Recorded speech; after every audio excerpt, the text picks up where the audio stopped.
Hola, ¿qué tal? Bienvenidos a este foro que organiza El Confidencial para todos sus lectores y que además pues hoy tenemos pues el placer de contar con MyInvestor, que nos va a estar pues un poco abriendo, ¿no?, en estos momentos de incertidumbre donde vemos pues un mercado, un 2020 realmente complejo, donde hemos visto pues varios cambios importantes en lo que está sucediendo, tanto a nivel de precio, a nivel de cotizaciones, como también a nivel de lo que sucede en los fondos de inversión, en lo que sucede en la gestión activa, lo que sucede en la gestión pasiva y también indexada. Y para ello, pues bueno, pues queremos hoy pues hacer este breve foro, este encuentro, ¿no?, donde intentemos con los profesionales del sector, ¿no?, pues ver qué está sucediendo y sobre todo qué puede pasar.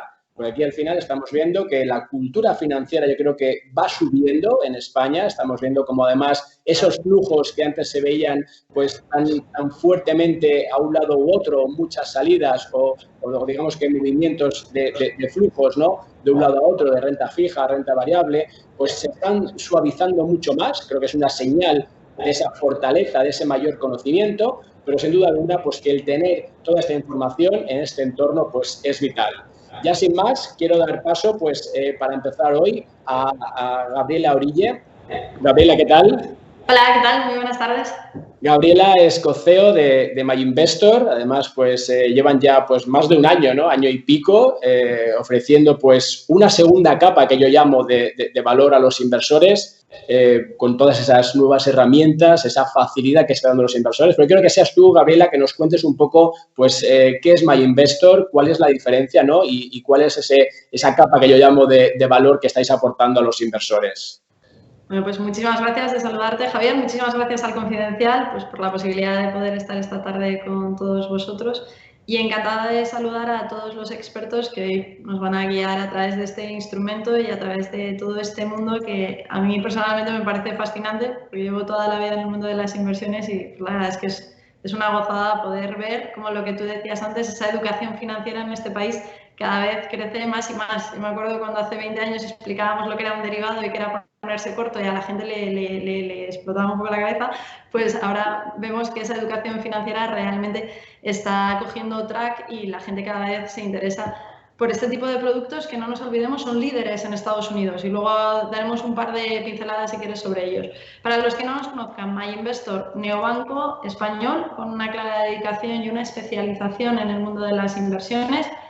Como he dicho antes que éramos neobanco, no nos impide que tengamos una de las hipotecas más atractivas o que tengamos una cuenta remunerada al 1% para los primeros 15.000 euros con el onboarding digital y todo este tema tecnológico que luego me referiré a él un pelín más tarde. Pero como decía, hoy estamos aquí por el lado de la inversión, fieles defensores de una arquitectura abierta de fondos y planes. Por lo tanto, nuestro ADN hace que podamos ofrecer prácticamente, es un poco yo creo a lo que tú te referías, toda la gama de productos, de fondos, prácticamente toda, de fondos y de planes, pero es verdad que somos inquietos, por decirlo de algún modo, y siempre hemos querido darle una vuelta a esa oferta y tratando pues un poco de democratizar, ¿no?, la inversión en este país. Pues conseguíamos lanzar a principios de año, justo antes de estos terribles meses, pues los fondos indexados de Vanguard, por ejemplo, desde 0 euros.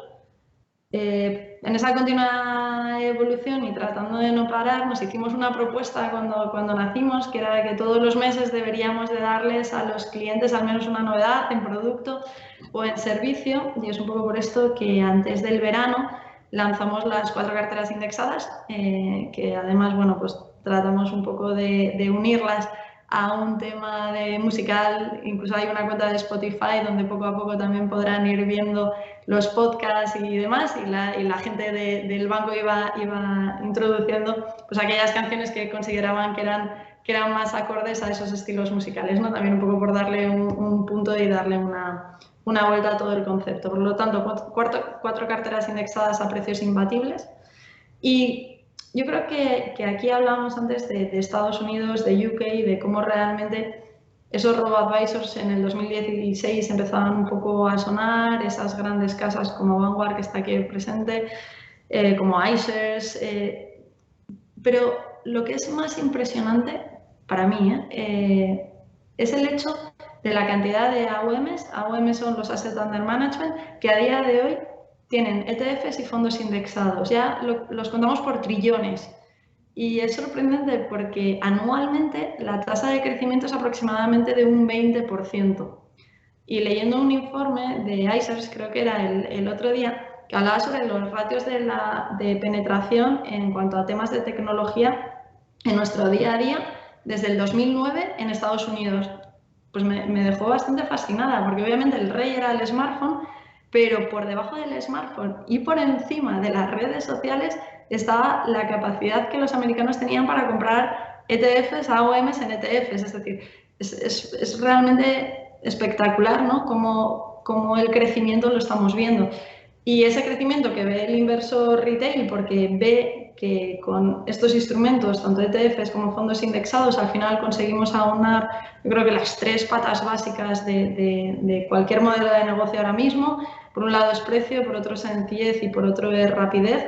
Pues realmente eso también le llama a los venture capital. Y si siempre fueron las reinas las fintech de la vertical de pagos, pues de repente las wealth tech estamos llegando con muchísima fuerza, estamos viendo muchos éxitos al otro lado del charco, por decirlo de algún modo, en cuanto a temas de levantar capital, y estamos a día de hoy en Europa como la segunda de las verticales que aglutinan esta inversión, con lo cual ya no solo para el cliente final, sino también como modelo de negocio, este tema de wealth tech y este tema de robo-advisors, la verdad es que está despegando. Así que yo aquí poco más puedo decir. Aquí los expertos son ellos. Darles las gracias a la gente y nada, que os cuidéis todos mucho. Gabriela, espera. Antes de que te escapes, no lo he dicho antes, pero tenemos también opción de que todos ustedes, lectores del Confidencial, pues puedan lanzar sus preguntas, lo pueden hacer abajo, lo tienen aquí en el chat, con lo cual nos las van pasando y yo os las voy transmitiendo a los ponentes. Hay una pregunta, Gabriela, antes de dejarte ahí pues ya tranquila, que viene sobre lo que es MyInvestor, ¿no? Porque no todos conocen exactamente pues, quiénes sois, ¿no? De hecho, la pregunta es si sois totalmente españoles y quiénes son los accionistas. MyInvestor es un banco español. De hecho, si entráis en la web de myinvestor.es lo podéis leer. Es verdad que a finales de diciembre del 2019 hicimos un levantamiento de capital cuyos socios, además de la casa, está AXA, está el Corte Inglés, Seguros, y había otros family offices. Pero es un banco español con un IBAN ES, como puede ser cualquier otro banco. Como decía, cuenta remunerada, 1% hasta 15.000 euros, tarjeta de débito, tarjeta de crédito, como neobancos, onboarding digital y cero coste en la apertura de la cuenta y en tema de tarjetas, con lo cual yo les invito a que miren la web y que nos pregunten. Además, si algo tiene MyInvestor, yo creo que es la comunicación. No es porque estemos aquí, sino porque realmente creemos que las redes sociales no tienen que ser unidireccionales, sino que realmente son bidireccionales, y yo creo que la gente de comunicación hace un trabajo fantástico y estamos muy al cabo de la calle, y yo creo que por eso también nuestro compromiso de ir dándoles todos los meses una novedad y de tratar de ir ajustando. Pero vamos, Iván, ES 1544...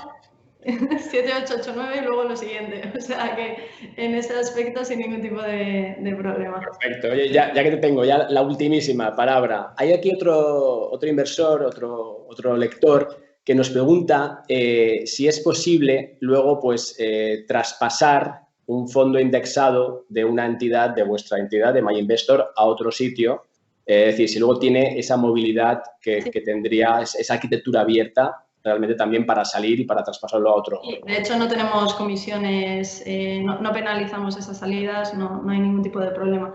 Se puede hacer también cambio de comercializador, es decir, tú tienes el fondo X en la entidad Y y tú no quieres traspasarlo porque sigues creyendo que es en ese fondo, pero te parece atractivo MyInvestor, pues directamente rellenando una serie de temas, haces ese cambio de comercializador y por lo tanto te vendría de igual modo. ¿Qué puedes hacer? Oye, pues tengo el fondo X, pero estoy viendo que hay un ETF después de ver esta charla fantástica de Fidelity, por ejemplo, y lo quiero traspasar. Pues eso directamente abriéndote la cuenta, te logas, te vas a operar, hay una pestaña que pone traer fondos y desde ahí tienes tanto el cambio de comercializador como puedes hacer el traspaso a cualquiera de los fondos que tenemos. Tenemos, por definirlo, tres grandes bloques. Tienes los fondos plus, que serían los fondos de gestión activa más normales, dentro de los cuales también tendrías los fondos indexados, y luego por el otro lado tendrías las carteras indexadas y los planes de pensiones, digamos como los tres grandes instrumentos. Y luego tenemos los clásicos con los que empezamos en septiembre del 2017. Hemos hecho recientemente 3 años. Serían los perfiles estratégicos, que son fondos de fondos que los gestionan con mucho éxito, pues entre otros Javi Velasco, que estará aquí luego más tarde. Así que digamos que esa arquitectura la puedes ver en las diferentes categorías incluso de los fondos. Perfecto. Estamos todos para su entera disposición, con lo cual cualquier tipo de pregunta sin problema. Pues venga, Gabriela, muchas gracias. Damos ya paso a nuestra siguiente ronda. Vamos a irnos a la mesa redonda. Aquí igualmente les invito a todos ustedes pues, que nos vayan mandando sus preguntas. Ahora sí que pasamos más en un momento de debate y para ello pues contamos con 3 expertos. Como hemos visto ya, pues a Óscar Esteban, que es Sales Director de Fidelity Internacional. Óscar, ¿qué tal? Muy buenas tardes, Javier, ¿cómo estáis? Tengo ahí, perfecto. André Temudo, que es también responsable de negocio de distribución en España, Portugal y Andorra de BlackRock y de iShares. André. Hola, ¿qué tal? Buenas tardes a todos.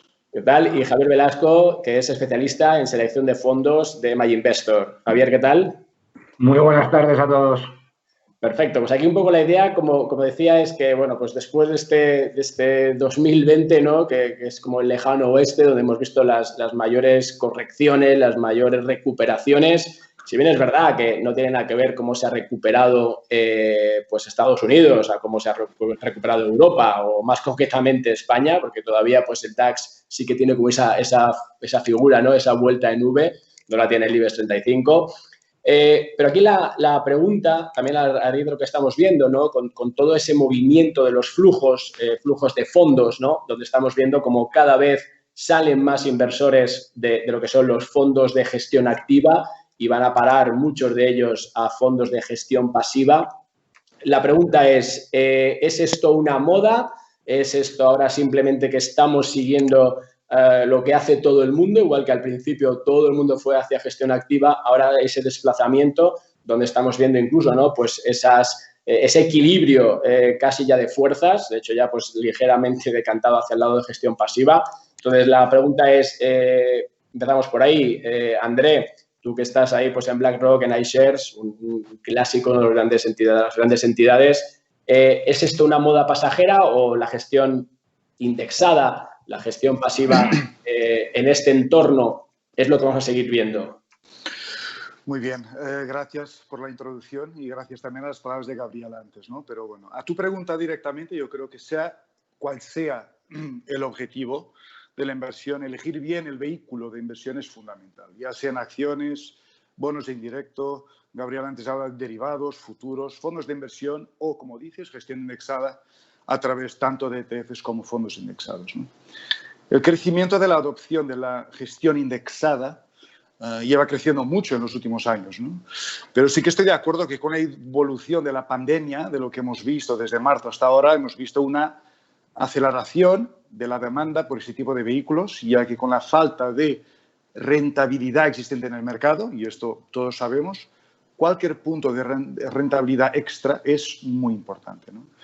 Hoy en día, los avances tecnológicos nos permiten tener cada vez más productos indexados con mayor granularidad geográfica o sectorial, respetando la diversificación del mercado donde actúan, que se benefician también de los beneficios fiscales. Y la pregunta que hiciste a Gabriela creo que también es importante, ¿no? Cuando hablamos de fondos indexados, los beneficios que existen en España, de la traspasabilidad, todo esto unido a la transparencia que estos productos tienen, y aquí no podemos olvidar que a cualquier momento podemos tener la composición de la cartera de un fondo indexado de un ETF y todo esto claramente a una fracción del precio del fondo tradicional, como decíamos, ¿no? Creemos que estas son las principales razones que explican mucho el crecimiento que estamos viviendo. Ya veníamos viviendo los últimos años, pero es verdad que todo lo que ha pasado tras la pandemia ha venido a acelerar esta tendencia que hemos visto. Y, Óscar, vosotros desde Fidelity, ¿cómo ves que va a ser ahora? Pues de ahora en adelante, ¿vale? Ahora que tenemos ese equilibrio de fuerzas que decía yo, ¿no? Entre un tipo y otro de gestión, que al final tampoco es que sean incompatibles, porque al final lo estamos viendo, como muchos gestores activos están utilizando instrumentos pasivos, ¿no? Donde hacen más un asset allocation más táctico, ¿no? ¿Qué crees tú de Fidelity que vamos a ver ahora, ¿no? De ahora en adelante? Y un poco en línea con lo que decía André, ¿no? ¿Hacia dónde deberíamos un poco pues poner o dónde deberíamos poner esos puntos importantes para el inversor? Pues me sumo a lo que decía André, muchas gracias por permitir a Fidelity estar hoy con todos vosotros, encantado. Tú mismo lo has dicho, yo creo que son complementarios. La gestión activa y la gestión pasiva son complementarios. Y como muy bien dices, lo que se está haciendo actualmente es utilizar de forma táctica esa gestión pasiva para asignar un tipo de activo u otro dependiendo del momento puntual de mercados. Pero lo que subyace pues fundamentales siempre es una labor exhaustiva de análisis de compañías, de análisis de emisores, de análisis de emisiones, etcétera, etcétera, que no deja de ser una gestión activa profunda que tenemos que hacer.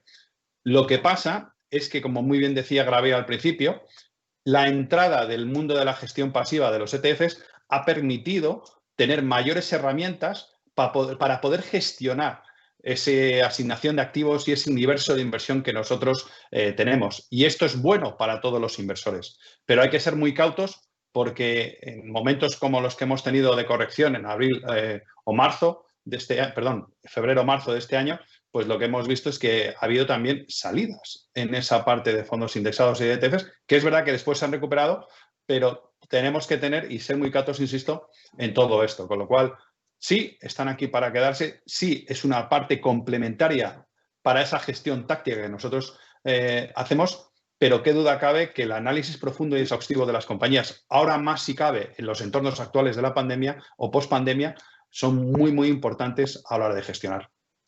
Claro, ahí, por ejemplo, Javier, tú me podrás dar tal vez pues una idea más aproximada, ¿no? de qué se le cuenta, ¿no? Cómo se le ayuda, ¿no? Tú que estás en esa gestión más con los clientes, ¿no? De hacia qué vehículos, como decía Óscar, ¿no? Pues deberíamos dirigirnos.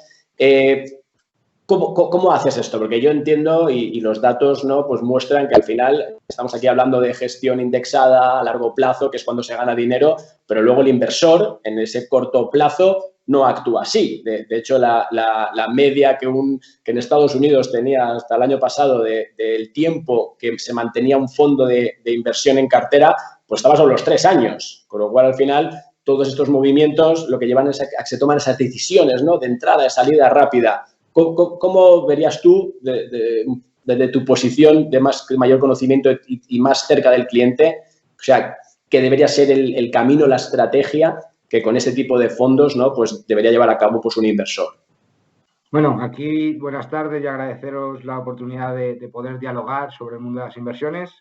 Y en ese sentido, pues voy a dar el contrapunto a la parte más de gestoras. Ellos están más por el lado de producto y yo, como digo, pues más en el lado del cliente y de gestión, donde hemos visto que en los últimos años pues estamos utilizando los propios gestores pues más vehículos de gestión pasiva. Y esto se debe básicamente a una mayor sofisticación del cliente. El cliente al final lo que te exige es un mayor conocimiento y un mayor conocimiento exige además un precio justo. Lo que hemos visto además es que históricamente la gestión activa vendía esa gestión activa y te cobraba una comisión que realmente en el largo plazo no se veía, con lo cual lo que hemos visto y ha puesto a colación el hecho de la llegada de la gestión pasiva es el hecho de que podemos abaratar los costes y podemos conseguir retornos atractivos. Con lo cual, en ese sentido, ya lo veíamos viendo y, como decía André, pues la pandemia no ha hecho más que acelerar pues ese cambio que estamos viviendo en la economía para ver la economía 2.0 que veremos en los próximos años y donde el mundo de la gestión activa y gestión pasiva pues van a convivir en ese mismo hábitat y van a tener que existir dentro de las carteras de un cliente. Y en ese sentido, como nosotros tratamos de explicar a los clientes y son ellos mismos los que también nos lo dicen, solamente tendré gestión activa cuando realmente me aporte valor añadido y no pague un sobreprecio. Con lo cual, aquí es aunar un poco pues lo que vivíamos boyante de la gestión activa y el peso que está ganando la gestión pasiva. Y como digo, pues va a ser un hábitat natural donde van a convivir los dos tipos de gestión en el futuro en las carteras de los clientes. André, una pregunta que nos hacen aquí ya varios de los lectores que tiene que ver un poco con el lío, si quieres, ¿no? Con esa, que que al final estamos hablando muchas veces de gestión pasiva y lo metemos todo, metemos fondos indexados, metemos ETFs y al final, claro, nos pregunta un lector, oye, pero al final los fondos pasivos son siempre indexados, es lo mismo que un ETF. ¿Cómo podríamos, si quieres ahí, dar unas pinceladas rápidas para diferenciar entre uno y otro? Gracias, Javier, y gracias a quien nos ha hecho la pregunta, pero yo creo que es importante matizar. Y desde BlackRock, como tenemos tanto gestión activa como gestión indexada, y dentro de gestión indexada tenemos ETFs y fondos indexados, a nosotros no nos gusta mucho utilizar la palabra gestión pasiva, entiendo perfectamente de dónde viene, porque creemos que cualquier gestión es una gestión activa. La manera de implementar puede ser a través de vehículos indexados, que tendencialmente hablamos de vehículos pasivos, digamos, porque tienen un objetivo muy claro que es seguir un índice de referencia, ya sea el IBEX o un índice de renta fija, un índice de commodities, ¿no? Entonces, lo que nosotros nos gusta decir es, toda la gestión es activa, toda la gestión supone decisiones premeditadas, activas, consensuadas, y después de una parte más, digamos, posterior, es la elección de, oye, ¿cómo quiero hacer? A través de bonos en directo, acciones en directo, instrumentos derivados, o a través de una indexación o a través de una gestión más activa, ¿no? Pero en BlackRock sí, es verdad que tenemos tanto ETFs como fondos indexados. El objetivo último es lo mismo, que es seguir un índice de la mejor manera o la manera más fiable posible, pero es verdad que la construcción y la mecánica tienen alguna particularidad. Algunas que yo creo que son importantes matizar ahora mismo y tener en cuenta las personas que nos oyen ahora mismo, ¿no? Que hablamos también de temas fiscales. Hablamos de traspasos antes, ¿no? Sabemos que en España la figura de la traspasabilidad, y no me quiero meter mucho en temas más fiscales o legales, pero se da a fondos de inversión, con cual un ETF no, digamos, tiene tanto ese beneficio de fiscalidad, pero sí tiene un fondo indexado, con lo cual ya es una característica distinta. Por otro lado, un ETF se transacciona en bolsa como si fuera un activo en directo, como una acción y un bono, un fondo indexado no. Es a través de una cuenta de valores, una cuenta de fondos tradicional.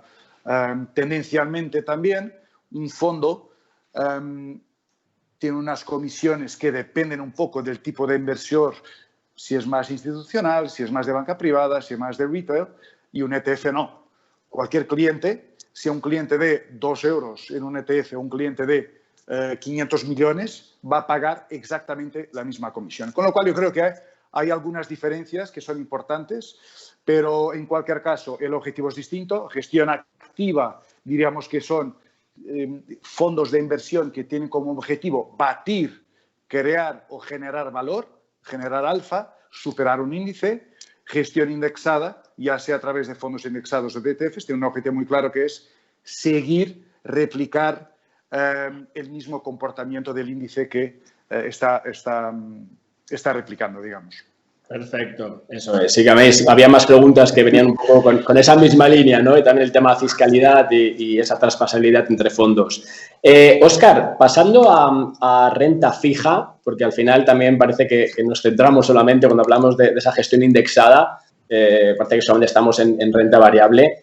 ¿Qué está pasando en renta fija, ¿no? Porque he visto que además los flujos también están saliendo de los fondos de gestión activa, digamos de renta fija, a fondos indexados. ¿Estáis viendo eso en Fidelity? ¿Cómo se explica también, ¿no? Un poco a nuestro lector, ¿no? Que también existe esa otra pata y un poco pues cómo se la podemos contar fácilmente.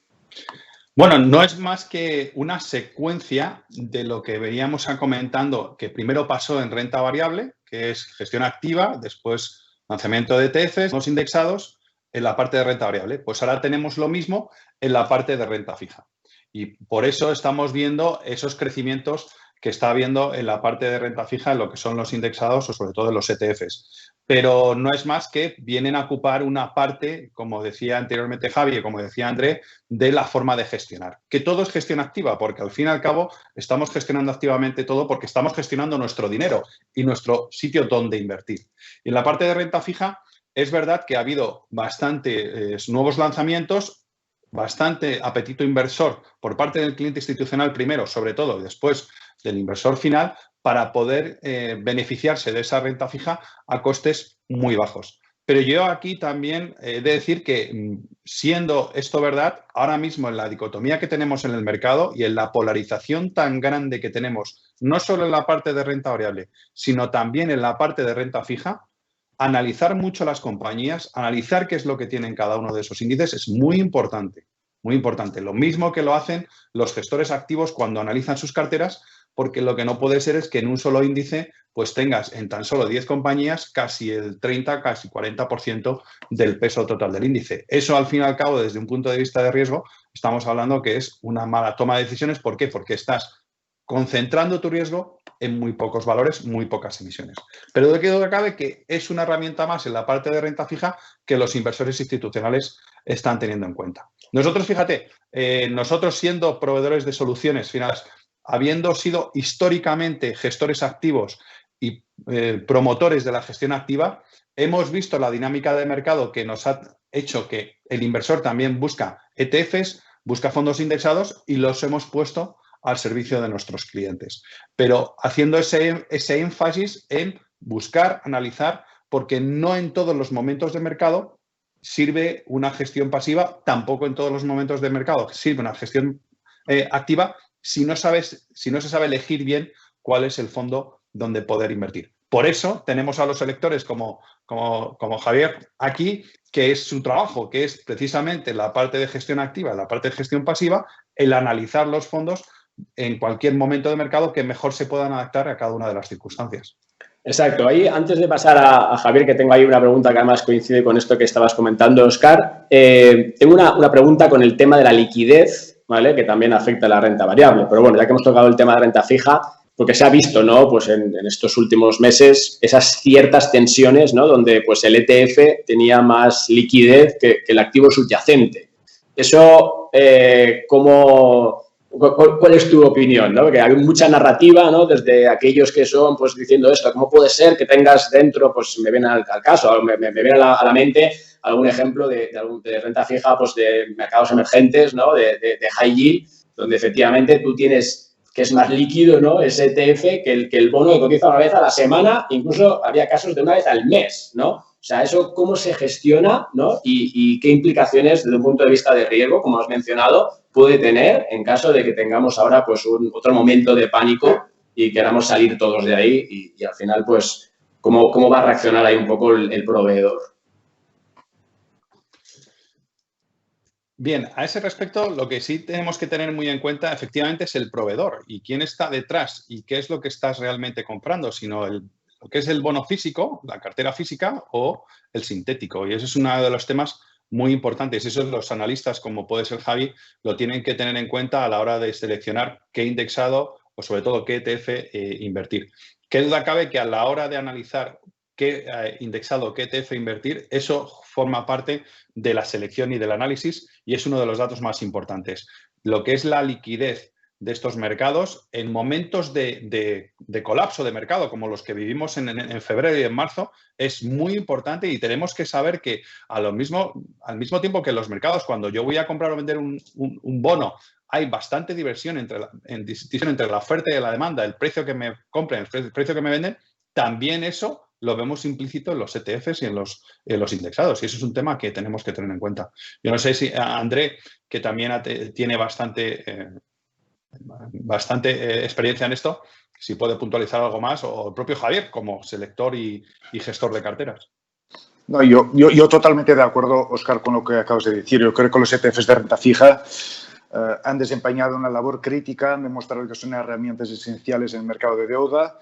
Durante este periodo que estamos caracterizando, ¿no? Desde febrero hasta ahora, los ETFs de renta fija han proporcionado liquidez, precios estables, transparencia, costes de negociación más bajos y esto es una muestra que, como decía si bien también al inicio Javier en la pregunta, es verdad que muchas de las veces tienen más liquidez que el bono que estamos hablando. De hecho, es una cesta de bonos y muchas veces permite tener un ETF el descubrimiento de precios. Cuando nada cotiza, cuando existen momentos donde no existe transacción de bonos porque hay una presión vendedora muy alta, se paran de transaccionar, no hay liquidez en el mercado, el ETF sí que está ahí.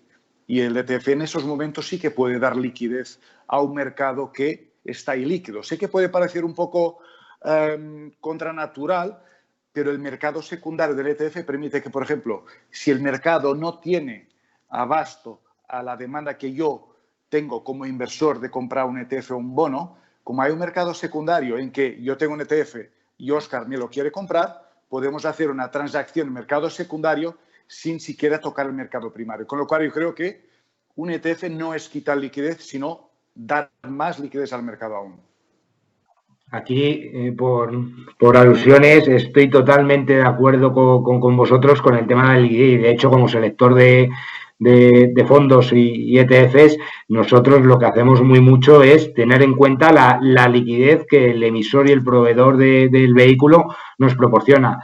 Preferimos ir de la mano de socios como vosotros, como Fidelity y ICES, que nos garantizan esa liquidez. Y pongo el ejemplo más claro de lo que sucedió en febrero y marzo. Se produjo el problema del embudo en la liquidez. Muchos activos, muchos bonos no se podrían vender en mercado y si lo querías hacer, lo hacías con horquillas de 20, 30, incluso 40 figuras en los activos de más riesgo dentro del mundo de la renta fija. Y en ese sentido, pues estás más cómodo yendo pues con ese emisor que te proporciona esa liquidez cuando tú no puedes acudir al mercado. Con lo cual, en momentos de volatilidad, el hecho de utilizar un emisor y grandes casas que te provean esa liquidez es importante, porque ya lo hemos vivido en otras anteriores, como es la del 2008, donde muchos de los problemas vienen por la parte de la liquidez. Y aquí simplemente un ejemplo, como decía muy bien Óscar, es en estos momentos de crisis y volatilidad cuando el análisis que tenemos que hacer los electores es mucho más exhaustivo. Y es aquí donde el uso de ETFs y fondos indexados para nosotros es realmente importante. Y pongo el ejemplo.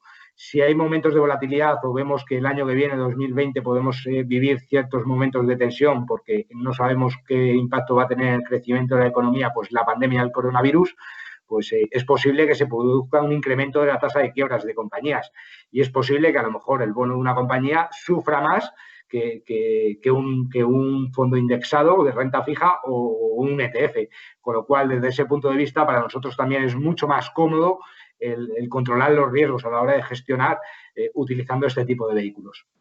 Justo, Javier, nos preguntaban esto, ¿no? O sea, desde el punto de vista de tú como selector, ¿no? de esos fondos, decían de esto, si desde el punto de vista de la liquidez, ¿no? Del banco depositario o la gestora, si hay más riesgo en un ETF que en un fondo de inversión. No, aquí básicamente hay que hacer la distinción de lo que es el ETF y tienes que ver detrás quién está el emisor. Por eso nosotros queremos ir siempre de la mano de aquellos que sean los mayores proveedores. ICES y Fidelity es un claro ejemplo. Y sobre todo cuando inviertes en determinados tipos de activos demasiado nicho. Puede ser materias primas o determinadas inversiones más específicas donde la liquidez es realmente importante. Entonces, desde ese punto de vista, el análisis que tienes que hacer es la solvencia de la persona que hay detrás proveyendo esa liquidez, y en este caso es el emisor. Desde el punto de vista de la gestora, aquí, como sabemos, las gestoras pues, son entidades diferentes de lo que son los bancos, y pongo el ejemplo siempre, puede quebrar un banco que una gestora está totalmente fuera de ese balance. La gestora y el fondo de inversión en este caso es miembro de los partícipes que tienen el fondo. Con lo cual, como digo, aquí hay que saber quién es cada uno y tratar de hacer ese análisis crediticio de la compañía con la cual te va a proveer esa liquidez. Y en ese sentido, como digo siempre, y la recomendación, como principio de prudencia, los que peinamos ya ciertas canas y hemos vivido alguna crisis, en momentos de pánico es mejor ir de la mano de grandes proveedores y emisores que en cierto sentido pues te dan esa tranquilidad cuando se producen ciertos momentos de pánico y volatilidad en los mercados. Ahí para cerrar ya esta parte, Javier, aprovechando también otra pregunta, dicen, oye, mi idea de inversión es a largo plazo, pero con cambios estratégicos de fondos según evolucione el mercado. ¿Me interesan los fondos pasivos indexados? Pues aquí, como decía, pues hemos tenido un ejemplo muy claro del por qué tiene sentido la gestión pasiva, y es el acontecimiento y el episodio de volatilidad vivido en febrero y marzo. Ahí, como se produce, y yo creo que esto es una tónica común en todas las crisis, cuando se producen crisis, se producen grandes oportunidades, y todo aquel inversor pues que haya tenido altos niveles de liquidez o carteras bajas de riesgo, viendo pues la caída que tuvieron tanto los mercados de renta variable como los de renta fija, febrero y marzo hubiera sido el caladero perfecto para crear una cartera de largo plazo. Y en ese sentido, como digo, al final el horizonte temporal y la hoja de ruta y estrategia a seguir para hacer una cartera de inversión de largo plazo hace que vayamos haciendo virajes poco a poco. Pero es cierto que hay ciertos momentos de pánico y de volatilidad que lo más lógico y correcto es estar expuesto a los índices. Y el ejemplo más claro, como digo, es marzo, con las caídas que hubo de mercado. Un ejemplo es haber tenido o haber creado una cartera, por lo menos con un porcentaje importante en gestión pasiva. Oye, André, ahí cambiando un poquito de tema, avanzando, también nos preguntan que en el caso de un ETF de iShares, de los que reparta dividendo, ¿cómo se sabe si tiene o no doble imposición? Eso, en las preguntas fiscales yo no quería adelantarme tanto, pero bueno, eso depende también un poco del domicilio que tiene el ETF, ¿no? Nosotros estamos, para inversor europeo, sin duda que lo que estamos hablando aquí son ETFs domiciliados en Irlanda, en Luxemburgo, bueno, en los principales países que se domicilian los ETFs. Es verdad que la gran mayoría está en Irlanda por temas fiscales y por beneficios de doble y acuerdos de doble imposición. Y aquí es verdad que cada gestora también intenta negociar lo mejor posible para sus productos. Entonces, es verdad que al invertir con BlackRock o en los ETFs de iShares, pues es verdad que tenemos algún impacto o minimizamos algún impacto fiscal que podríamos tener por la doble imposición que podemos tener entre algunos países, dado el acuerdo que puede llegar pues una compañía como BlackRock, como iShares, pues dentro de algunos países y otros, ¿no? Va a depender también, obviamente, de la exposición de cada país. Imaginemos que estamos hablando de un ETF de renta variable europea, pues invertido domiciliado en Irlanda, pues va a depender un poco de las compañías que están alemanas en este ETF, cómo tributan en Irlanda. Hay muchas series de factores que se tienen que analizar, pero básicamente yo creo que la gran cuestión es hoy comprar un ETF domiciliado en Estados Unidos o un ETF domiciliado en Europa bajo la normativa UCITS. Yo claramente que elegiría este último, porque obviamente que tiene pues, más información, el KID en español, más información legal y está debajo de un abanico que intenta proteger lo máximo posible el inversor europeo, ¿no? Que entiendo, Javier, que esa es también una de las tareas tuyas, ¿no? Al final ese tipo de preguntas realmente que las acaba pues, respondiendo y optimizando, pues eres tú, ¿no? Tienes tú esa figura dentro de MyInvestor. Exacto. Al final, el hecho de la fiscalidad que supone la doble tributación en algunos ETFs hace pues que ese ETF al final difiera mucho o no de lo que realmente está replicando, con lo cual es uno de los criterios que nosotros a la hora de seleccionar, en este caso concreto ETFs, miramos. Y en ese sentido, pues al final, como decimos, al final lo más fácil y sencillo es, por un tema de visibilidad, mayor transparencia, ir hacia vehículos UCITS domiciliados en Luxemburgo o Irlanda. Y en ese sentido también es importante desde el punto de vista regulatorio.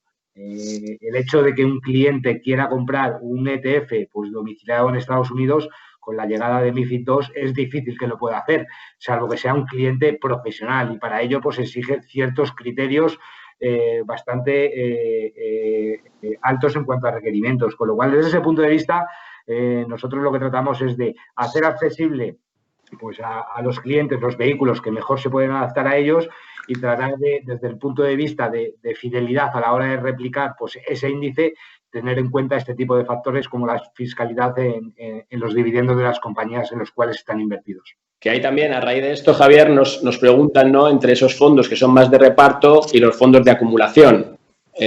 ¿Cuáles son un poco las diferencias y eso, pues, cómo al final cómo lo gestionas también tú dentro de una cartera? Al final, el hecho de buscar cuál es el vehículo que menor impacto o de cara a tener una optimización fiscal, nosotros lo que buscamos es si es mejor utilizar un fondo indexado de acumulación, donde las compañías en las cuales inviertan reinviertan en el fondo ese pago de dividendos, o bien pues hay otra tipología de clientes que lo que quieren realmente es recibir rentas y por eso pues prefieren o ETFs o fondos indexados de distribución. Pero aquí, como digo, no es solo la inversión en sí, sin mirar el largo plazo teniendo en cuenta la fiscalidad. Y esto es importante porque desde el punto de vista de largo plazo, si yo diseño una estrategia y una cartera de largo plazo, lo más óptimo es tener fondos de acumulación donde las compañías que repartan dividendos lo reinviertan en el fondo en sí. Esto es así por la capitalización y el interés compuesto.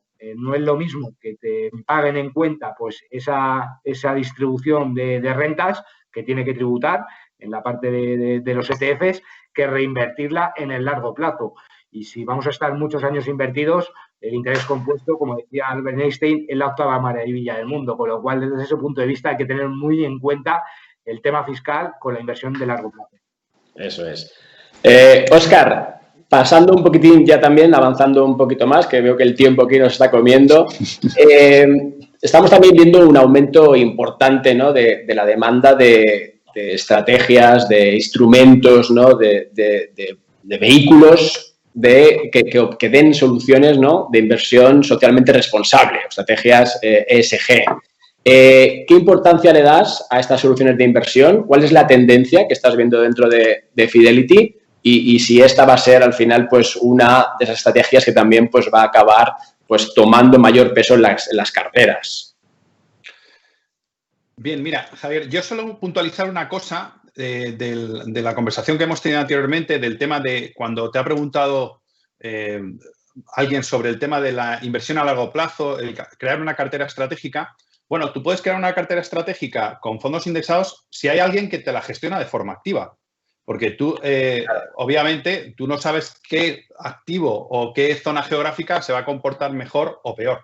Y también hay que recordar una cosa con lo que son los fondos indexados y ETFs, y es una realidad, que estamos hablando que principalmente son índices. Y esos índices lo que invierten son en las acciones de mayor capitalización bursátil, viendo un poco la retrospectiva para atrás, pero no lo que va a pasar en el futuro. Y por eso es importante siempre la gestión activa desde mi punto de vista, sin lugar a dudas. Desde la gestión activa y los fondos de gestión activa que siempre han tomado y han tenido un cariz muy importante en lo que es la inversión a largo plazo en los inversores. Por eso yo al principio decía lo del tema de la complementariedad. Estructuralmente, nosotros siempre vamos a abogar por una gestión activa, fondos de gestión activa, bien seleccionados por selectores como puede ser Javier, pero que adicionalmente y tácticamente se incluyan fondos indexados para poder tácticamente entrar en algún mercado que lo consideren oportuno. ¿De acuerdo? Eso quería dejarlo claro porque yo creo que también es importante romper una lanza en favor de la gestión activa que, por ejemplo, en mercados bajistas como febrero-marzo de este año, pues cayeron mucho menos que los indexados o los ETFs por el mero hecho de que los gestores activos se podían salir del mercado o podían buscar compañías refugio. Y eso es una realidad que lo hemos estado viendo. Y eso obviamente cuesta algo más de dinero porque tienes detrás equipos de análisis, tienes detrás gestores que te va a costar más, pero a la larga vas a salir bien beneficiado. Insisto, si sabes seleccionar ese fondo de gestión activa que mejor lo haga en cada momento, que para eso tenemos a los selectores. Y ya respondiendo a tu pregunta con respecto al ESG, sin lugar a dudas, alguno de los efectos del COVID-19 es la aceleración de toda esa inversión socialmente responsable que se va a hacer a lo largo y ancho del mundo. Y que la gestión de los fondos de inversión, las compañías de fondos de inversión, somos actores importantes para poder seleccionar esas compañías que realmente van a enfocarse en esa inversión socialmente responsable. Porque nos demandan nuestros inversores, tanto los institucionales como los inversores finales, y porque en nuestro propio ADN cada vez está más el ser activos a la hora de saber invertir en aquellas compañías que lo están haciendo bien desde el punto de vista socialmente responsable. Por eso, también en fondos de gestión activa, ese es otro de los pros que tienen los fondos de gestión activa, que tú puedes seleccionar qué compañías van a hacerlo bien a futuro en la inversión socialmente responsable. Cuando un índice o un ETF lo que haces es invertir y no sabes lo que hay detrás. Por eso también es importante, nosotros hemos lanzado fondos ETFs, sostenibles, basados en criterios nuestros, de nuestros analistas de inversión socialmente responsable.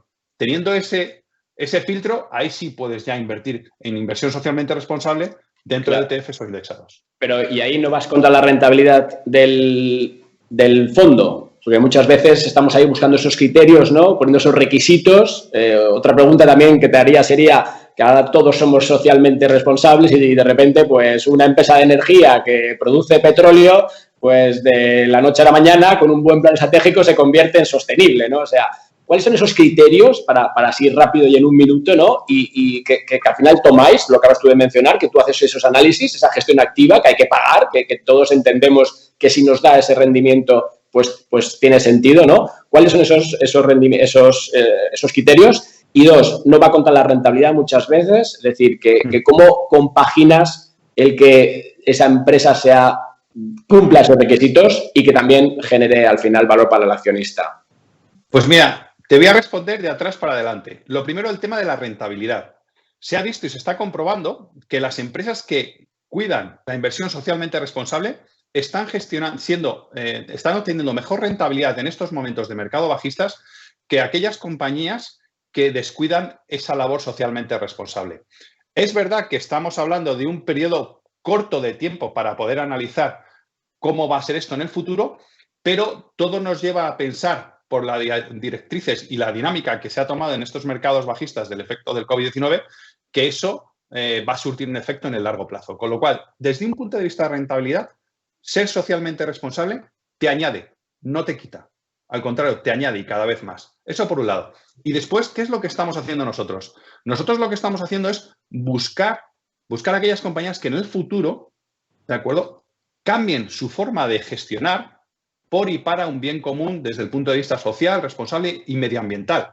Tú comentabas una empresa petrolera. Una empresa petrolera, tú no vas a dejar de invertir en ella. Si dejan todo el mundo de invertir en ella, la empresa petrolera tiene que quebrar. Hoy en día el mundo no está ahora mismo, no tiene esa posibilidad de hacer switch on, switch off hacia un mundo verde, ecológico, sin nada relacionado con el tema del petróleo. No puede ser. Tú lo que tienes que hacer es lo que nosotros denominamos engagement, realmente estar con esa compañía, influenciar en esa compañía para que poco a poco vayan cambiando su estrategia hacia una inversión socialmente responsable, hacia una inversión medioambiental. Es ahí donde Fidelity nosotros estamos, es coger las compañías, mirar qué es lo que están haciendo y animarlas a que sigan en ese camino, que al final, como comentaba al principio del todo, generan mejor rendimiento que el resto de compañías. Y Javier, ¿tú estás viendo que tienes más demanda de los inversores por ese tipo de estrategias, ese tipo de alternativas? Totalmente. Yo creo que todas las entidades, el mundo de los millennials, el cómo vemos que la pandemia y el coronavirus está rediseñando la economía 2.0, va en esa línea. Y es reforzar los mensajes que daba Óscar. Ya no hablo solamente de rentabilidad positiva, que también, si es un tema de supervivencia y de riesgos. Si una persona no se amolda a los nuevos criterios de sostenibilidad en el largo plazo, es posible que no sobreviva. ¿Por qué? Y pongo el ejemplo, si una empresa petrolera no trata de reducir sus emisiones, pues evidentemente la gente no va a querer invertir en ella, con lo cual en el futuro a lo mejor puede quebrar. Con lo cual, lo que se pone de manifiesto es que o te amoldas o te quedas en el camino. Y esto lo decía Darwin, no sobrevive ni el más fuerte ni el más listo, sino el que mayor flexibilidad y más adaptación al cambio tenga. Y es lo que está pasando pues con el COVID y sobre todo con el mundo de la sostenibilidad. Incluyo el concepto de megatendencias, que van íntimamente ligados, megatendencia y sostenibilidad. Porque al final una parte de esas megatendencias de crecimiento de futuro que estamos viendo están ligadas al mundo de la sostenibilidad. Nosotros, desde el punto de vista de flujo y peticiones de los inversores, lo vemos cada vez más, pero ya no solo eso. Al final están empujando en todas las direcciones, en todos los frentes, para que este tipo de inversión se aplique a la hora de seleccionar activos. Y esto me lo pregunto yo mismo, a mí y a un inversor y a un cliente. ¿Tú estarías de acuerdo en que a los criterios financieros históricamente se le añadan una doble capa de criterios extrafinancieros basados en términos de sostenibilidad para estar más seguro en tus inversiones? pues todo el mundo te va a decir que sí, con lo cual desde ese punto de vista todo el mundo empuja en esa sola dirección de que la sostenibilidad y las megatendencias es hacia donde se dirige la industria. Y un punto adicional, ya no solo la petición de los inversores, los flujos que están llegando a este mundo de la sostenibilidad y mundo ESG, sino también los gobiernos.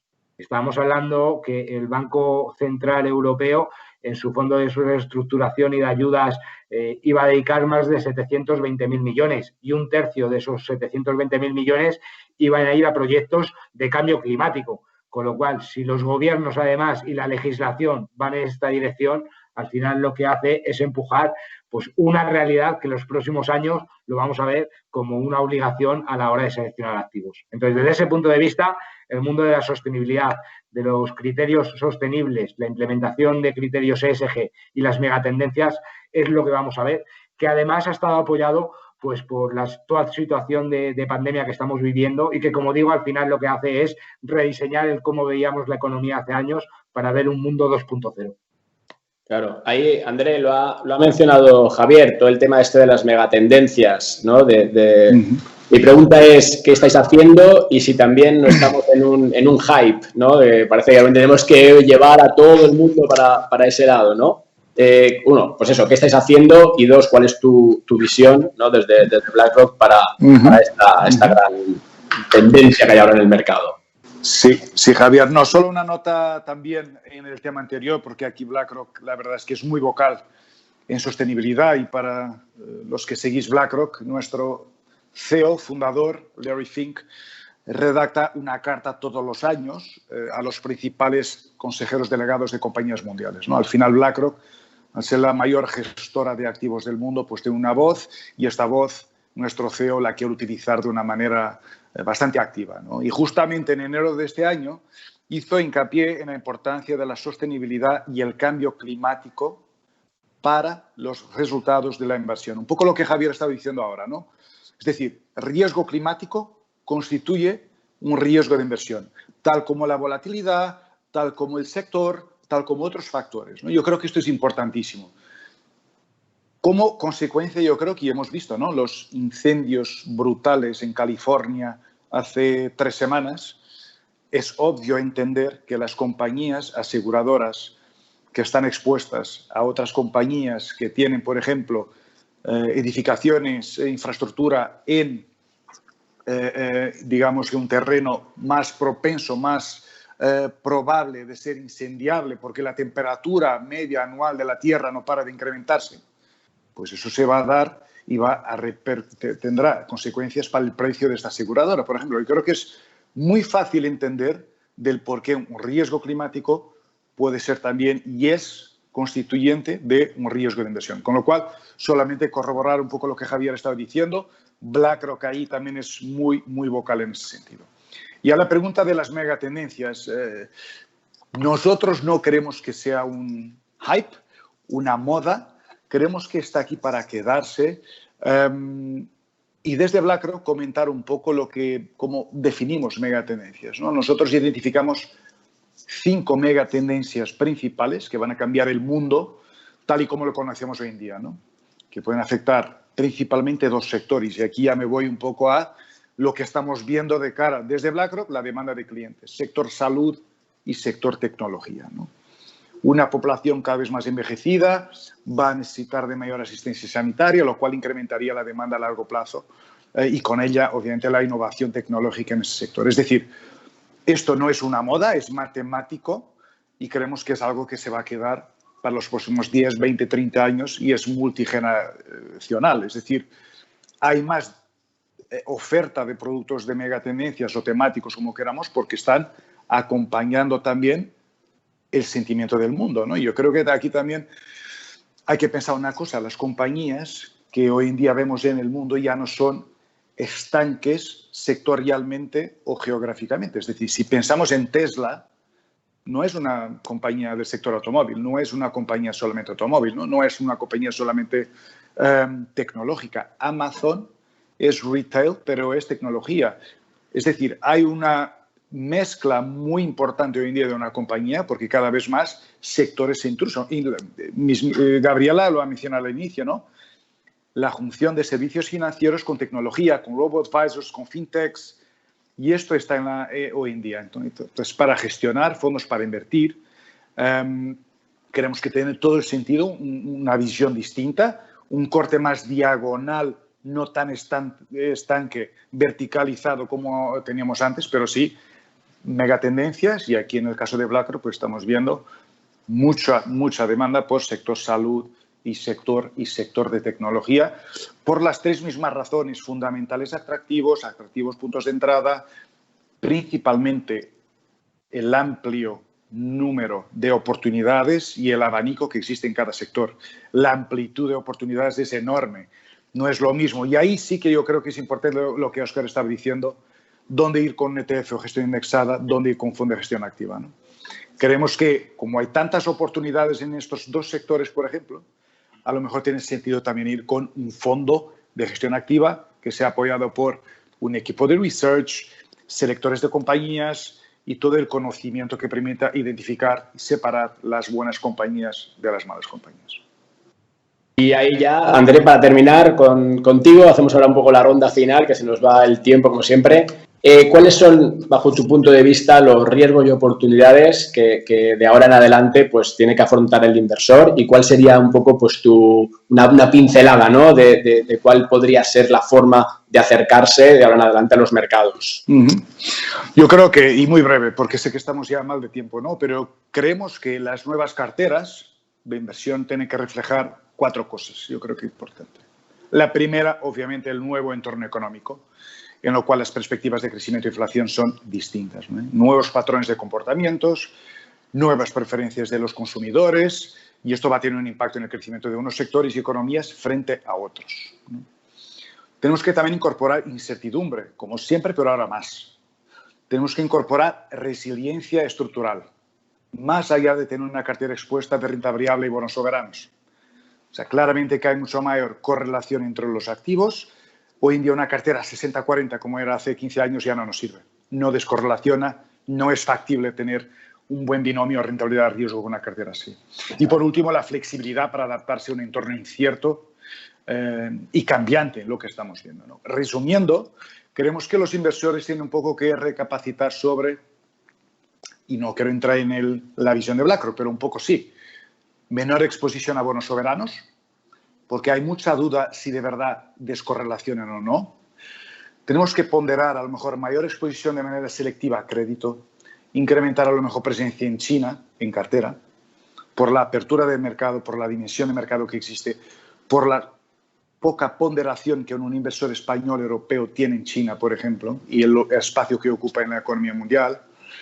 Creemos que tiene sentido incorporar activos ligados a inflación y principalmente creemos que tiene sentido incorporar, incrementar espacio en inversiones alternativas, ya sea materias primas como oro o estrategias de mercados privados como private equity, como fondos long short que pueden existir en el mercado, es decir, fuentes que nos puedan diversificar, bajar la correlación y obviamente tener un buen comportamiento en un entorno cada vez más incierto, con un approach mucho más flexible. Pero bueno, en 2 minutos es esto, Javier. Y en ese sentido, André, el largo plazo, ¿no? Entiendo que es otra de las características que hay que poner. Totalmente, largo plazo. Javier ha mencionado Albert Einstein aquí también, la octava maravilla del mundo. Y es un poco este tema del largoplacismo, ¿no? Yo creo que hay 2 reglas fundamentales: diversificación y largo plazo, horizonte temporal, y entender que el tiempo juega a favor de un inversor. O sea, que es mucho mejor estar más tiempo invertido que estar menos y acertar en el activo que más rentabilidad ha tenido un año. Mucho mejor estar en un activo con una rentabilidad mediana, pero durante más tiempo, que solamente uno la elección acertada. Con lo cual yo creo que aquí 2 lecciones: diversificación y obviamente el horizonte temporal más amplio de cara a mitigar potenciales episodios de volatilidad mientras estamos invertidos. Perfecto, André, muchas gracias. Gracias a ti. Óscar, un poco tus conclusiones finales y un poco esas pinceladas, ¿no? para el lector. Bueno, pues como bien decía André, en este largo plazo, en este nuevo orden económico que nos está tocando vivir, desde nuestro punto de vista tenemos que ser muy tácticos y muy selectivos. Ahora la palabra selección y análisis es muy, muy importante en todos los aspectos. Sobre todo en la parte de renta fija, para nosotros es importantísimo. Dentro de este ambiente de bajos tipos de interés negativos en el que vamos a estar durante bastante tiempo, la selección activa en la parte de renta fija es muy importante. La inversión en Asia es también otro de los aspectos para nosotros que de todas sí está trayendo este efecto post-COVID-19, ya sea en la parte de renta variable, ya sea en la parte de renta fija. Para nosotros, Asia es la zona geográfica que hay que mirar por tipo de activo, insisto, tanto renta variable como renta fija. Todo el tema relacionado con los dividendos, que se está hablando muy mucho este año con el tema de los dividendos, del corte de dividendos que muchas compañías no van a pagar, otras compañías van a reducirlo. Bueno, estamos en tipos de interés negativos, en un entorno durante mucho tiempo. La búsqueda de esas compañías que históricamente han repartido dividendos sí o sí, independientemente del ciclo económico, es también para nosotros una parte muy importante. Con la conectividad que tenemos que tener hoy en día, por eso estamos hablando aquí nosotros, estamos haciendo este evento en este efecto COVID-19, todo el tema relacionado con la conectividad para nosotros es muy importante y es ahí donde vamos a encontrar también oportunidades. Y por último, y no menos importante, todo este ámbito de oportunidades, enfocarlo y englobarlo dentro de la inversión socialmente responsable, porque da pie en cada una de estas temáticas a buscar compañías que desde un punto de vista social, desde un punto de vista ejecutivo, desde un punto de vista medioambiental, pueden beneficiar a un ambiente mejor, una mejora en el ámbito social y en el ámbito económico.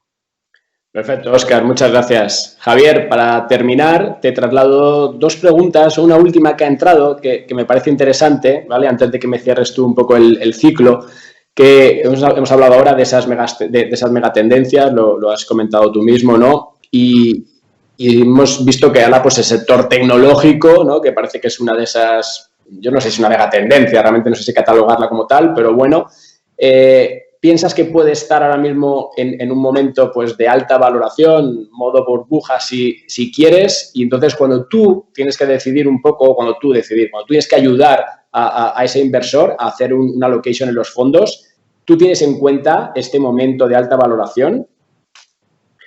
Mira, te contesto porque es uno de los parámetros que cuando nos sentamos también con gente como André y como Óscar y nos presentan sus fondos, les exigimos. Es cierto que venimos de un ciclo económico donde en los últimos años el sector tecnológico liderado por las grandes compañías no ha hecho más que volar. Y esto, pues al final, tiene un coste en cuanto a valoraciones y empiezas a ver valoraciones ciertamente exigentes. Pero te pongo un ejemplo de que te lo digo luego a cómo nosotros vemos y lo que tratamos de buscar de cara a futuro. Y es el hecho de si Facebook, Amazon, Netflix, Microsoft han sido los ganadores en los últimos 5 o 10 años, nosotros queremos buscar en el mundo de las megatendencias de la sostenibilidad el siguiente Facebook. Entonces, lo que tratamos es de buscar compañías pues que no tengan esas valoraciones, esos múltiplos tan altos. Y pongo un ejemplo. Quizá un ejemplo muy claro es Zoom, la compañía Zoom de videoconferencias, que nadie la conocía. A partir de ahora pues puede entrar dentro del radar de los selectores de fondos. Pues es tratar de buscar estos ganadores de lo que es el futuro y salirte un poco de las grandes compañías donde creemos que por valoraciones está algo más ajustado. Y ya para acabar, Javier, ¿qué le diríamos a ese primer inversor o a ese inversor que se acerca a vosotros para intentar pues armar ese portfolio aprovechando pues este tipo de fondos indexados, de bajas comisiones que al final repercuten en la renta a largo plazo? O sea, ¿cuáles son las tareas mínimas que debería hacer, ¿no? Pues para avanzar mucho, aprovechando el Día de la Cultura Financiera que estamos teniendo estas semanas, pues o sea, ¿qué le podrías decir, ¿no? De que esos pasos que debería dar antes de realmente sentarse y ya a decidir ese asset allocation? Antes de entrar al detalle, me gusta mucho que hayas utilizado la palabra inversor, porque históricamente se hablaba de ahorrador. Y yo creo que España es un país de ahorradores porque vivíamos de los depósitos y creo que con la visión puesta en el largo plazo, el ser un país de inversores como es otros países como Estados Unidos o Reino Unido o otros países, nos vendría muy bien. Y esto se debe, pues básicamente, pues a eventos como el que hacemos aquí, donde tratamos de difundir conocimiento y hacer esa pedagogía para que todos los inversores vayan creciendo y sobre todo diseñando pues esa inversión de largo plazo. Y en ese sentido, como digo, hay que mirar no ahora 5 o 10, sino a más largo plazo para poder diseñar una hoja de ruta. De la misma manera que un empresario crea su modelo de negocio y su modelo estratégico a seguir, pues es lo mismo para hacer una cartera, ver el nivel de riesgo que quiero asumir, el tiempo que voy a tratar de invertir en el largo plazo y a partir de ahí diseñar esa cartera.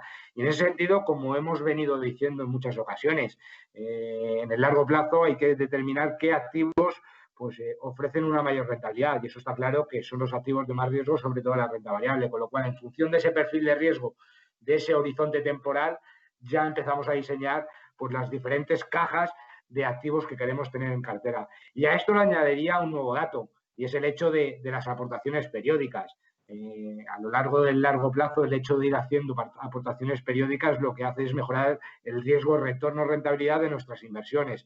Con lo cual, metiendo todo esto en la coctelera, pues yo la primera recomendación que le haría a los clientes es piensa en cómo quieres ver en el largo plazo tu cartera, piensa qué riesgos quieres asumir y a partir de ahí, pues sabiendo qué activos en el largo plazo ofrecen una mayor rentabilidad, podemos empezar a diseñar las carteras. Y en ese sentido, dos grandes ideas seculares en las cuales hemos estado hablando, que son, por un lado, megatendencias y por otro lado, el mundo de la sostenibilidad. Pues Javier, Óscar, André, muchas gracias. Espero que el próximo tengamos más tiempo, que ya ves que se nos ha ido esto aquí de las manos. Me están ya llamando por el auricular aquí para que cuelgue. O sea que nada, gracias por vuestra información. Creo que ha sido básicamente pues, lo que estábamos esperando, ¿no? Abrir un poco la luz, ¿no? a estas oportunidades de inversión, a estos fondos indexados, a estas megatendencias. Y nada, pues hasta la próxima. Muchas gracias. Muchas gracias a vosotros. Gracias. Hasta luego. Pues tiempo ahora, vamos a pasar a la última parte ya de nuestro foro de hoy, de aquí del Confidencial, que hacemos junto a MyInvestor. Y vamos a pasar a inglés, porque tenemos al otro lado ya a Kees Bezugen. Hi, Kees. Good afternoon, good evening. Kees is Deputy Head for Spain, Benelux and Nordic countries of Vanguard. And Vanguard is well known by revolutionize the investment industry by introducing the index mutual funds. I remember some times ago when I was at the school that Vanguard was the first one doing that. So thanks for joining us here in Confidencial and welcome. And the first question is about this debate about active management and passive management. We have seen on the last years as the trend is moving from the equity mutual funds to the index mutual funds. So my question for you is, why is this happening? It's all about commissions. It's all about high cost and low cost products. And from your point of view, is this trend going to continue? Let me first of all thank you for the opportunity to be here. Thanks for being with your audience as well. And I think to come back to your question, I would like to start with probably one of the best kept secrets in the world, and that is that Vanguard is not only about indexing. We also manage around 1.4 trillion in assets in active. So for us, it's not so much about considering active or passive and active. It's much more about considering low cost active and low cost passive. And I think that's what we have seen so far. And so without sort of saying something negative about the active managed funds, it's more about how can you offer low cost active to the market as well. And that's what we have seen so far. If you look back in time, on average, I think active managers have had some difficulties to outperform the market. And that is indeed all about cost. And it's a long-term average. What we have seen is underperforming the market. So although I feel that there is room for active and passive in a portfolio, I would say, and I would urge active managers to consider thinking about lowering fees as well. But Kees, do you think that the actual trend that we have seen in the US markets after 12 years just growing, so where momentum has been in this kind of companies, tech, pharma, for instance, if the trend is going to change in some point, is there going to be an open door for the active management to come back? Because when the market moves down, it seems that they have more to add to the clients, to the portfolios. I would say, I think it's not a matter of coming back to active. I think if you look at the US, I think yes, there is already quite a large number of investments in passive, but still, if you think about it, we're not 100% dominating the market. It's still, I think, around 25 to 30%. So there is still 70% active managed. If you can bring that back to Europe, I think in Europe the percentage of indexing is even smaller than in the US. So it's not a matter of coming back. It's a matter of potentially having a better momentum. But we're not judging active and passive on the short run. We're more looking at the longer run, let's say 5 to 10 years performance. And that is where you see that given the higher cost, the active managers have a little bit more difficulty outperforming. On the other hand, if you think about active and you think about the moment of changing to active, then suddenly market timing comes into play. And without further ado, I would say market timing is something that is really difficult and has proven to be very difficult. So it's a matter of, can you outperform on the long run, I would say. Yeah, I agree. And concerning liquidity, do you think that there is a problem if the market starts to panic, as we saw in March? It was because of the COVID, whatever, but as we have so many people, so many investors moving from one side to the other, could be a point, can we arrive to a point where the liquidity going to be a problem? Because if I want to sell my Apple, my Amazon, all my tech stocks, and everybody wants to do the same, really, is this going to be a problem? Because we have a lot of people writing about that and just thinking that this is going to be a mess. What's your point on this? Yeah, without answering this for the whole market as such, I think I want to keep it towards, let's say, how Vanguard approaches this. And what we have seen, obviously, during the crisis, when markets go down, you see that given that we largely manage passive funds, our assets under management goes down as well. But what I think that I'm very pleased about is that I have seen that the average investor within Vanguard, I would say 9 out of 10 sort of the self-directed investors have actually not so much responded to what has happened during the COVID crisis, other than maybe rebalancing their portfolios. And I think that is a very specific thing for Vanguard as well, that the average investor is not so much interested in responding to something that is happening during a crisis, but is much more in favor of thinking back on what is my long-term goal for my investment portfolio, and then potentially only rebalance. And that is, I think, an important part for, let's say, the average Vanguard investor. Okay, so this is a question of financial education, meaning that you don't have to panic or you don't have to greed. At the end, it's... I would say it's not financial education. I think it's financial education. It's your advisor. It's how you look at the market. I would say it's more about remember what the goal is for your long-term investments. and don't try to time the market in the short run, but think about long-term goals. Yeah, that's a good advice. Yeah. One more question, coming back to the fees. I'm just checking that the Vanguard ETF on the S&P has really no fee. I mean, it's 0.04%. Is this a sustainable business model of low cost, or how do you manage this? Because at the end, you are trading, you are buying, you are investing with no fees. How is this possible? I think our CEO actually once mentioned this as well, and it's that the trend for cost is downward, but zero is not the bottom, because and I would say zero is a fee. For zero, the sun goes up, and that's about it, I would say. However, if you think about the situation in the US, the majority of the assets that we have are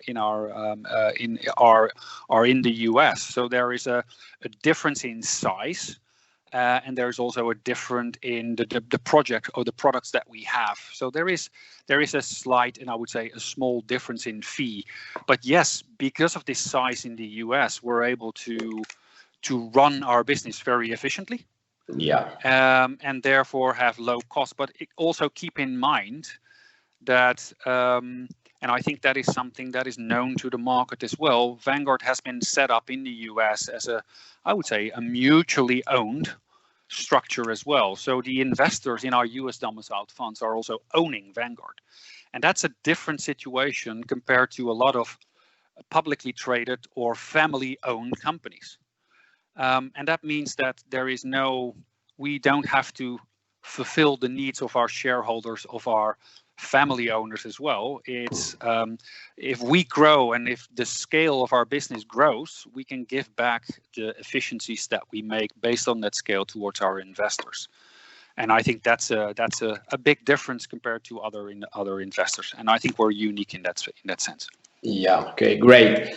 Coming back to the flows that we have seen on the last months or years, in fact, I have different questions. The first one: is there a war between fixed income ETF inflows, and equity inflows? A war? That's most of the time not a trend. Let's say a term that we like to use. It's more a term that the media like to use, I would say. But I would say there is and I really would like to relate back to what I've said already. If I look at the general investor in Vanguard, we have seen some rebalancing that has let's say seen some flows from equity to fixed income, given that the equity markets have been under pressure. In general, I would say there is not so much of a change towards how people have allocated their let's say finances within the portfolio. There is still a balanced approach towards equity and fixed income. And if you're talking about a move from equity to fixed income, that almost seems like a more sort of defensive mode, where people think that the markets will go down. That is, in my view, sort of a part of almost a timing element in a portfolio. And I'm not sure if that's the situation that you want to be in. So for me, it sounds more like there is still a balanced approach between fixed income and equities. Okay. So next question concerning flows. While investment in ETF is growing in the US, in Europe, Spain is moving away from this trend. What is happening here? I think my Spanish is not that good, so since that's also the reason that we moved to English. But I followed the discussion, and a couple of words that I've been recognizing is the word traspaso, and I think one of the major implications of the market, specifically the retail market, moving away from ETFs is the traspaso eligibility of funds against ETFs. And I think what we have seen in the past is a possibility or an optionality of having ETFs being traspasable or traspaso eligible as well. However, I think the tax authorities have moved away from that and decided that funds are the only traspaso eligible situation or the traspaso eligible option. And then I think you have to go back way in time. People are used to using mutual funds because they know they're traspaso eligible. They know they can postpone their capital gains tax based on that. And that is something that is, I would say, very much into the DNA of the average retail investor in Spain. Hence, they are moving into funds. So we still see a huge amount of ETFs used, but it's much more in the SICAV environment or the fund-to-fund environment, and not so much in the model portfolios, or I think it's called carteras in Spanish, that you are using for your retail clients. So yeah, it's much more a structural reason for moving away from ETFs than a investment reason. And I think that's probably good to understand. Next question, so move around that. On the fintechs, because they are a real revolution. So my question is, these guys are starting to, they have lower cost structures than traditional funds. They can be more aggressive in prices. So are fintech a real competitor for traditional investments in this price fight?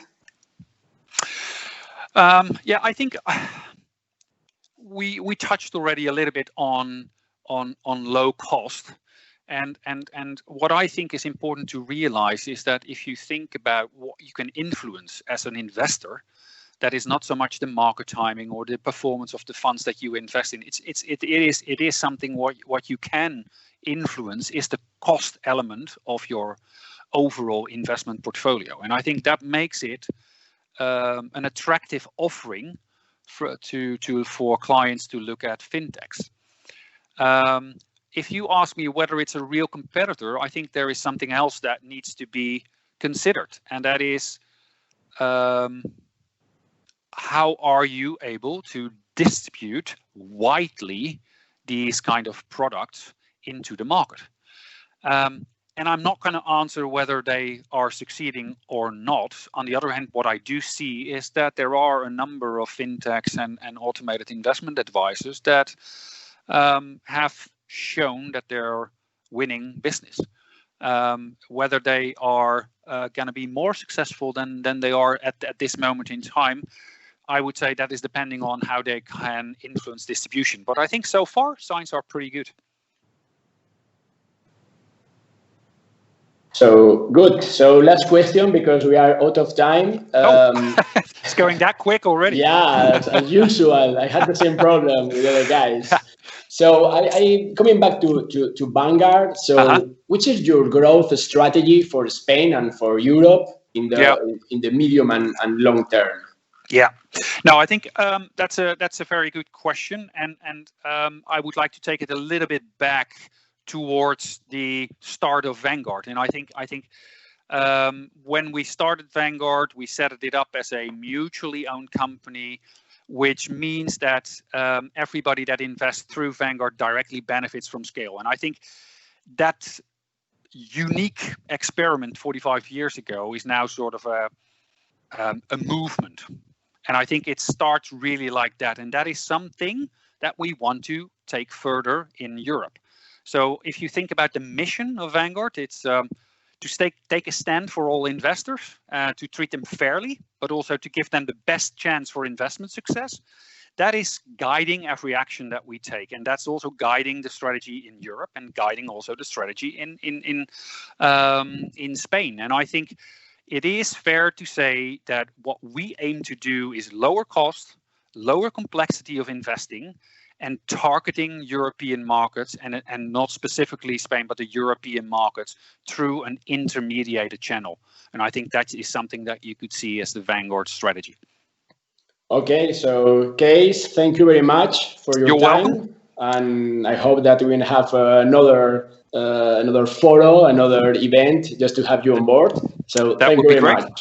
Thank you very much, and thanks to the audience for listening, and thanks for having me here, and thanks for your interesting question. Have a nice evening. Same to you. Bye. Thank you. Bye-bye.